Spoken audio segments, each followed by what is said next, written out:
Il était une fois un village rural, très petit et silencieux.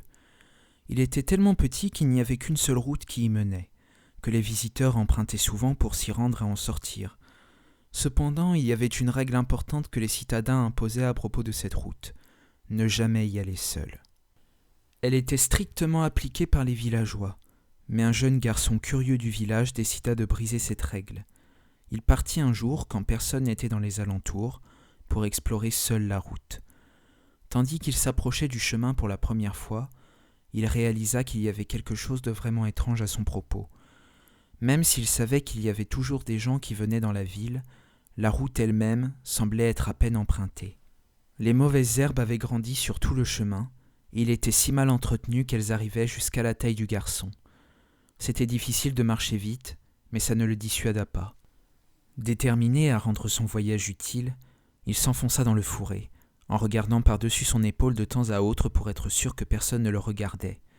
Il se dépêcha, en espérant sortir du champ de vision de n'importe quel passant. Cependant, l'allure du garçon fut soudainement coupée par le bruit de quelque chose qui bougeait dans l'herbe, près de lui. Son cœur fit un bond tandis qu'il stoppa, regardant et écoutant la source de la perturbation. La prolifération était tellement épaisse qu'il ne pouvait rien voir, mais il pouvait entendre le bruit de quelque chose qui rampait, dans l'herbe, près de son pied.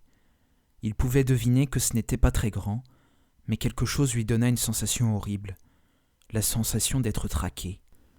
Le garçon fut submergé par un sentiment de désespoir croissant, tandis qu'il réalisait qu'il était allé trop loin sur la route pour pouvoir rebrousser chemin avant que la créature ne l'atteigne, et l'herbe l'empêchait de se déplacer à sa pleine vitesse. Soudainement, le garçon sentit qu'il était observé. La créature l'avait repéré. Du coin de l'œil, il pouvait discerner une large paire d'yeux et des canines longues et aiguisées fixées sur lui. Le cœur du garçon battait à tout rompre alors qu'il se retournait pour faire face à la créature. Soudainement, une main agrippa son bras. Le garçon sursauta et regarda, juste pour voir le visage d'un des plus anciens du village. « Idiot, tu n'as rien trouvé de mieux que de venir seul ici ?» L'homme saisit le garçon et courut avec lui jusqu'au village. Le cœur du garçon s'emballa alors qu'il sentait que la créature les suivait, mais elle ne les rattrapait pas. Ils coururent, en suffoquant, jusqu'à s'être échappés et rentrés dans la ville.